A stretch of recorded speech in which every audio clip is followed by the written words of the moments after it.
नमस्कार, आप देख रहे हैं सचाड़ी न्यूज। वारंट चेक बाउंस मामले में पीएचईडी मंत्री संजय सिंह की बड़ी मुश्किलें, देखिए इस पूरी रिपोर्ट में। मीडिया के साथियों का हार्दिक अभिनंदन और स्वागत है। आज महत्वपूर्ण प्रेस वार्ता में जो विषय है उसको सबसे पहले मैं आपके सामने रख दूं कि बिहार सरकार में पीएचडी विभाग के जो मंत्री हैं संजय कुमार सिंह, वो महुआ से विधायक भी हैं, उनके ऊपर छत्तीसगढ़ के बिलासपुर में माननीय न्यायालय से गिरफ्तारी का वारंट जारी है। और गिरफ्तारी का वारंट जारी होने के बाद भी बिहार सरकार जो है लगातार उनको पुलिस सुरक्षा में और जो सुख सुविधा है वो उसको देने का काम कर रही है।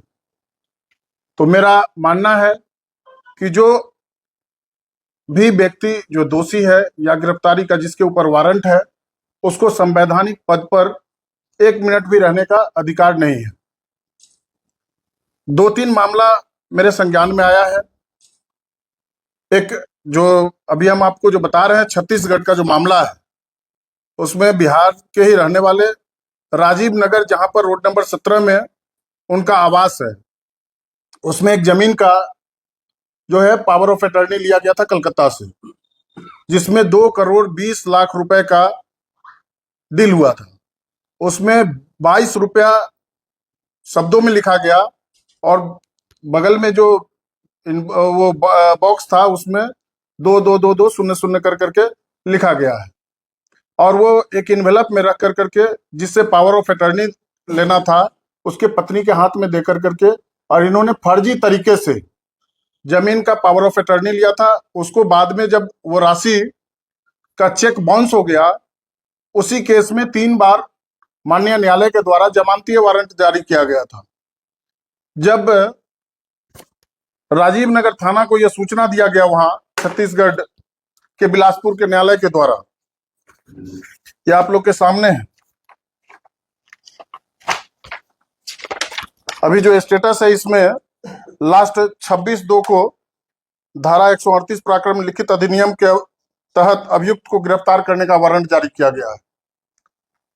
तो इसमें नरेंद्र झा के द्वारा भी वीडियो जारी किया गया है और मेरे पास भी संपर्क किया गया, उनके द्वारा लिखित आवेदन भी दिया गया बिहार सरकार के माननीय मुख्यमंत्री जी को, डीजीपी साहब को, लेकिन अभी तक कोई कार्रवाई नहीं हुआ। और इसी में एक सूचना जो माननीय न्यायालय के द्वारा राजीव नगर थाना को दिया गया है, उसमें लिखा गया है राजीव नगर थाना के द्वारा कि महाशय वारंटी संजय कुमार सिंह, पता राजीव नगर, रोड नंबर 17, पटना के घर पर गया। अभियुक्त घर पर उपस्थित मिले, उन्हें न्यायालय द्वारा निर्गत वारंट की जानकारी दी गई एवं वारंट की प्रति लेने से उन्होंने स्पष्ट रूप से इनकार किया है। मतलब उनके संज्ञान में यह मामला है कि मेरे ऊपर गिरफ्तारी का वारंट जारी है, उसके बावजूद ना तो उन्होंने न्यायालय का सम्मान किया, न ही न्यायालय में उपस्थित होकर अपनी बात को रखने का काम किया है। तो मैं एक तो ये मामला हो गया। दूसरा चीज है आपको कि पिछले कई दिनों से मीडिया के कई साथियों को फोन कर कर करके, उसका रिकॉर्डिंग भी हमारे पास है, मैं उसका रिकॉर्डिंग भी जारी करूंगा। कई मीडिया के साथी जो हाजीपुर में, अभी आपने देखा होगा कि राष्ट्रीय जनता दल के पेज से भी चला था कि 11 लाख रुपया माननीय मंत्री जो है वो कैश ले रहे हैं फ्लैट के एवज में, जबकि जो व्यक्ति संविधान के धारा को जानता है, उस सब लोगों को पता है कि सरकार के द्वारा जो नियम बनाया गया है कि 2 लाख से अधिक कैश ट्रांजैक्शन आप नहीं कर सकते हैं। स्वयं मंत्री अपने हाथ में 11 लाख रुपया कैश ले रहे हैं। उसका वीडियो एक वायरल हुआ है, कल राष्ट्रीय जनता दल के पेज से आप लोगों ने देखा होगा। दूसरी तरफ कि जो इनके सत्ता के संरक्षण में शराब का व्यापार फल फूल रहा है महुआ और वैशाली जिला के अंदर, इनके साथ रहने वाले लोग जो इनके रिश्तेदार भी हैं, उनके ऊपर 14 तारीख को हाजीपुर के औद्योगिक क्षेत्र थाना में एक मामला दर्ज होता है जिस पर ऑलरेडी 2024 से पहले से भी वो मामला दर्ज रहा है और लगभग 13 मामलों में 50,000 का इनामी जो इनके चैम्बर में इनसे गुफ्तगू कर रहा है और उनसे हो सकता है कि शेयर बांटने का चर्चा कर रहा होगा। इसमें चंदन सिंह एक व्यक्ति हैं जो 44 कांड संख्या 44 2026 औद्योगिक क्षेत्र थाना में मामला दर्ज हुआ है। 8,000 से भी अधिक लीटर शराब जब्त हुआ है। इनके चैम्बर में इनसे गुफ्तगू कर रहा है।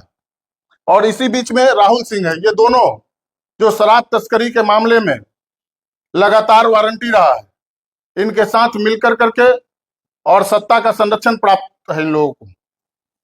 जिस तरीके से लगातार पिछले 100 दिनों से अधिक हो गया, हम लोगों के नेता आदरणीय तेजस्वी प्रसाद यादव जी ने कहा था कि हम लोग 100 दिन के बाद जो भी मामला आएगा उसको हम लोग पहले देखेंगे, उसके बाद इस पर बात करेंगे मीडिया के साथियों से। ये आप देख लिए। दूसरी तरफ जो है सत्ता का इतना नशा है कि इनके रिश्ते जिनके ऊपर शराब तस्करी का मामला है वो हथियार लेकर के खुलेआम बैठे हुए हैं। क्या यह अवैध हथियार है या लाइसेंसी हथियार है, इसका जवाब माननीय मंत्री को देना चाहिए। दूसरी तरफ आप देख लीजिए कि चुनावी हलफनामा में जो इन्होंने दिया था कि भाई हमारे ऊपर 2 केस है, और इसी बीच में एक व्यक्ति के द्वारा लगातार हम लोगों से संपर्क किया गया कि मेरा फ्लैट का पैसा लेकर करके और फ्लैट जो है वो नहीं दे रहे हैं।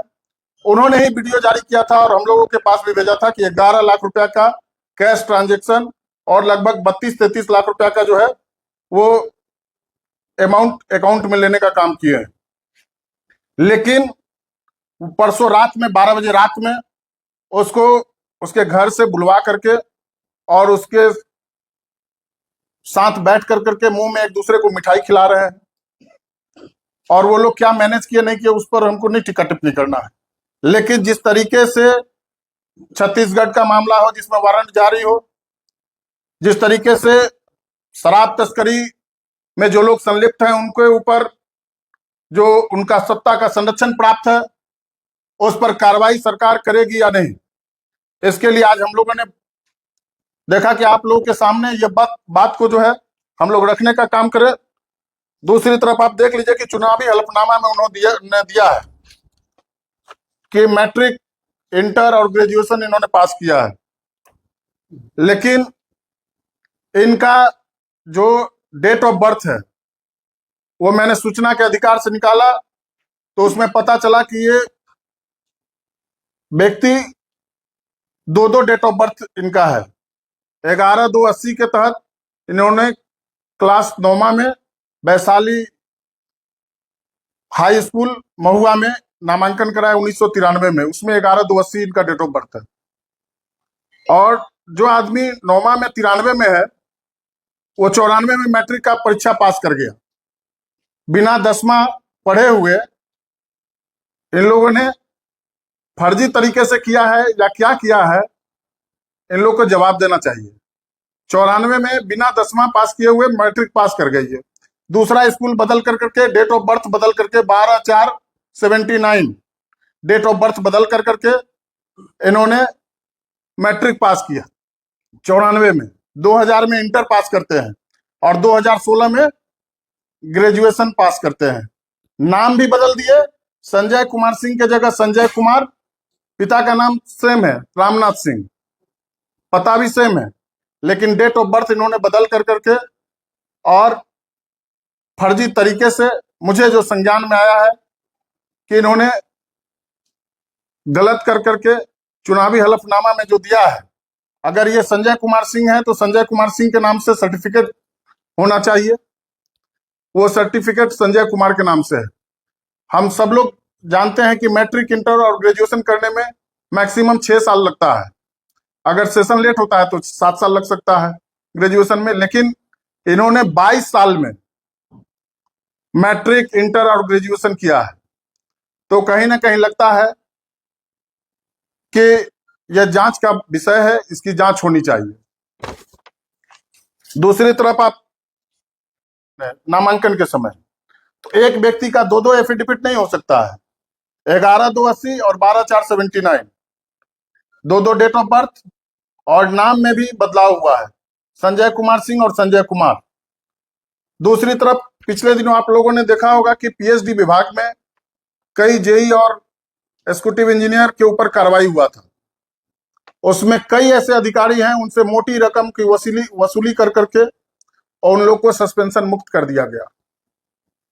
मैं माननीय मुख्यमंत्री जी से और बिहार के माननीय राज्यपाल महोदय से मांग करता हूं कि पिछले 3 महीनों में जो विभाग में निविदा प्रक्रिया जो पूर्ण किया गया है या जो निविदा प्रक्रिया की गई है उसकी जांच कराई जाए और जो जो सस्पेंशन किया गया है, मुक्त किया गया अधिकारियों का, उनकी जांच कराई जाए।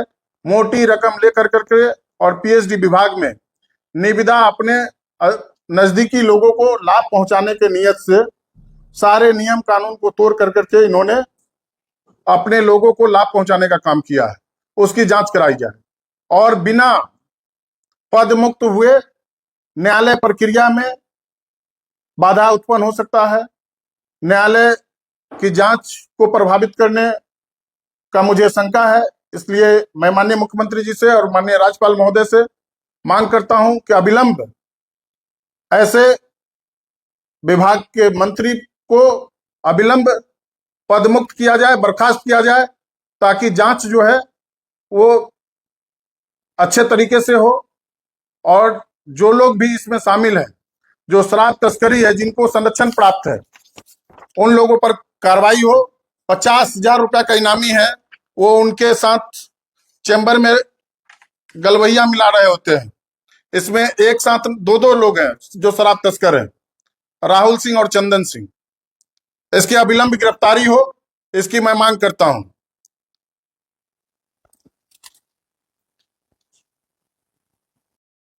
शराब का कारोबार फल फूल रहा है।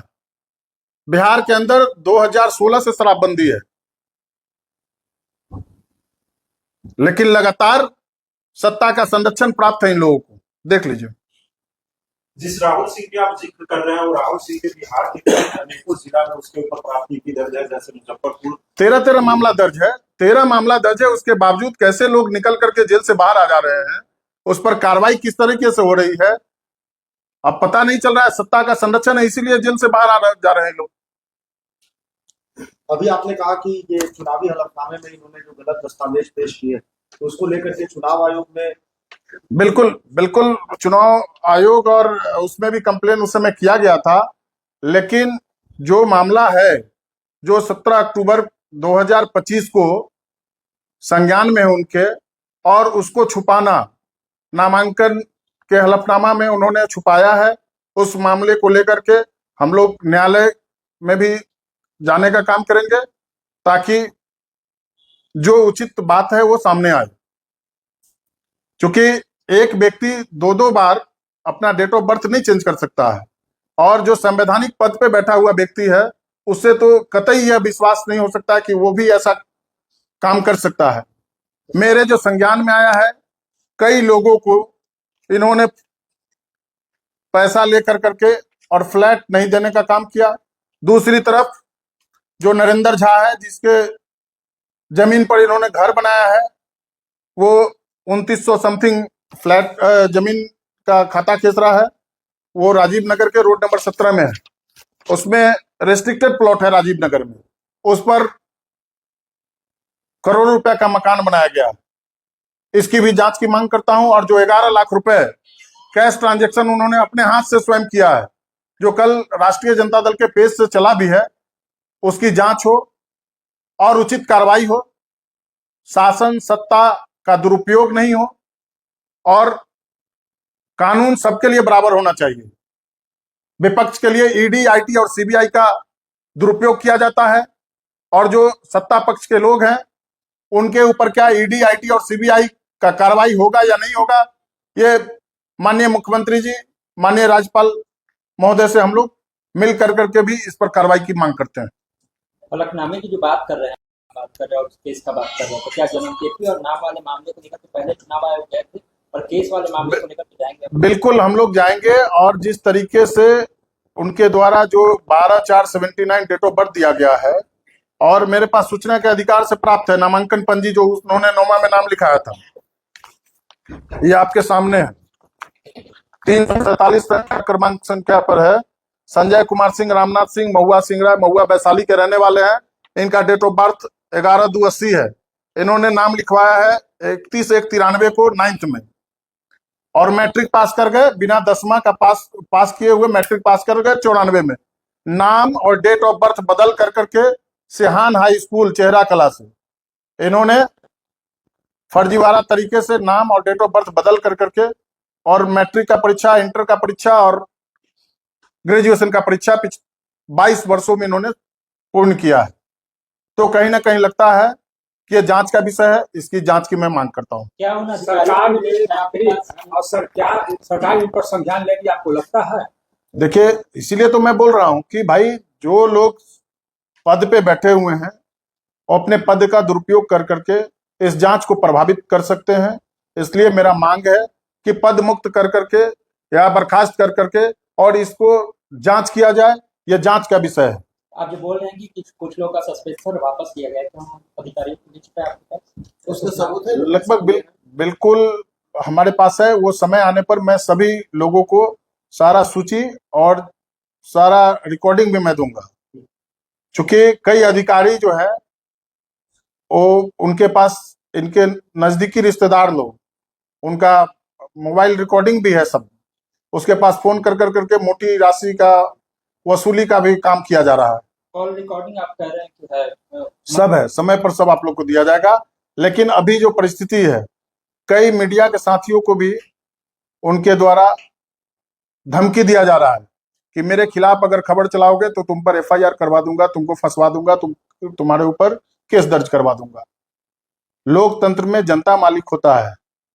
घमंड तो रावण का भी खत्म हो गया था।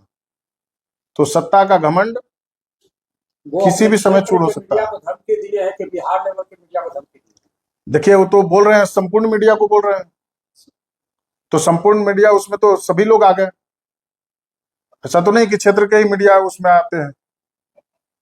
तो मैं बिहार सरकार के माननीय मुख्यमंत्री जी से मांग करता हूं कि ऐसे मंत्री जिनका सत्ता का संरक्षण प्राप्त हो, जिस शराब तस्करों का, उनको अविलंब पद मुक्त कर करके उचित कार्रवाई करें। ये उस समय चुनाव आयोग के यहाँ कंप्लेन किया गया, लिखित कंप्लेन किया गया, लेकिन स्क्रूटनी में इनके ना तो चुनाव अभिकर्ता आए और न खुद उम्मीदवार आए थे। सत्ता का संरक्षण प्राप्त था, जिस कारण से वो और उनके लोग वहां पर उपस्थित नहीं हुए स्क्रूटनी में। सत्ता का संरक्षण प्राप्त है तो कार्रवाई कैसे? तो इसलिए तो माननीय न्यायालय के शरण में हम लोग जा रहे हैं। माननीय न्यायालय पर हम लोग को विश्वास है कि वहां उचित कार्रवाई होगी।